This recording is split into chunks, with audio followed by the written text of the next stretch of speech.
네, 그렇다면 고린도 교회에서 사도 바울은 이 제사 음식에 대해서 어떻게 이제 말을 주었을까라고 하는 것을 우리가 이제 생각을 해볼 수 있는데요.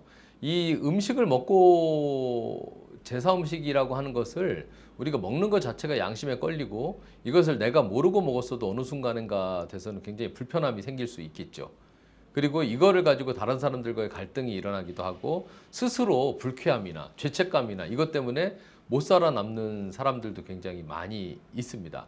그래서 우리가 스스로 이렇게 다니면서 음식을 먹는 것 자체에 대해 굉장히 불편함, 두려움 이런 것들을 갖게 되기도 하는 겁니다.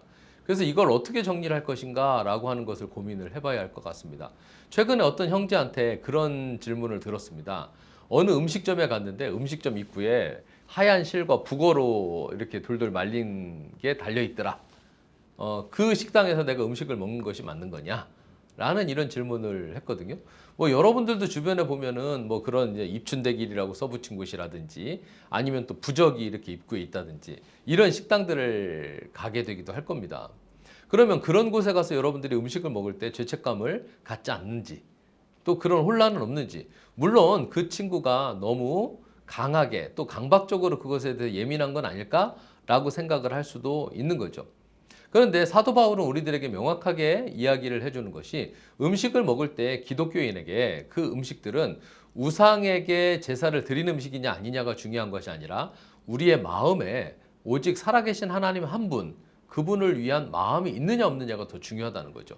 오히려 그 음식을 우리가 알고 먹었느냐 모르고 먹었느냐 하는 것이 중요한 것이 아니라 우리 마음 속에 하나님을 섬기는 섬김의 마음이 무엇이냐가 굉장히 중요하다는 거죠.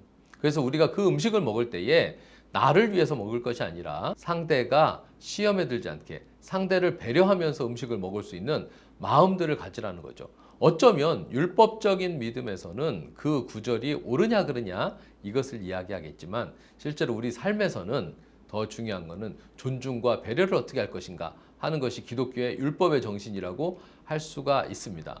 그래서 전에도 이야기를 했지만 율법이라고 하는 것은 약자들을 위한 하나님의 은총, 하나님의 사랑, 그리고 보호장치라고 우리가 볼 수가 있는 것입니다. 그래서 하나님의 사랑을 우리가 어떻게 전파할 것인가, 또 하나님의 사랑이 어떻게 나타날 것인가 하는 것이 율법의 굉장히 중요한 의미로 적용될 수 있다라고 하는 것입니다.